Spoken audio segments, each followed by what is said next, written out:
Good news! Binuksan na ang branch ng Wilcon Depot sa San Carlos City, Pangasinan. Ang ika-104 na branch ng Wilcon sa buong bansa. Bukod sa produkto nito, magbibigay rin ang Wilcon Depot ng trabaho sa mga Pangasinense. Narito ang aking report.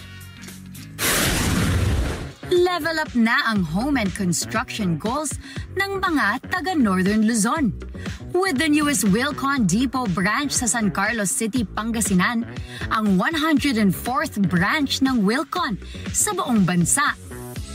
Para sa home builders, DIYers at design lovers, mas pinalapit na sa inyo ang access sa quality at world-class home improvement and construction supplies.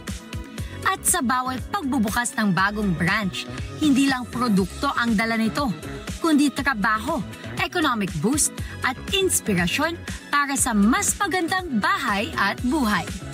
Our mission really is to help build and refine Filipino homes for a sustainable and comfortable life. We hope that the people of San Carlos, Pangasinan will come here and be able to build and renovate or build something that's part of their dream to have a great home. Talagang Wilcon Depot's got you covered.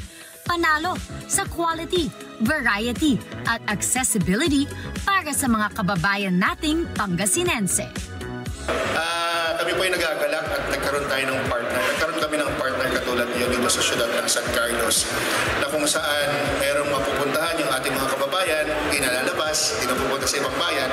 Dito mismo sa sarili nating bayan, mapupuntahan na at mabibili na kung ano yung pangangailangan. At yan na muna ang hot stuff. Balik sa inyo, Alex at Ali. Salamat, Gianna!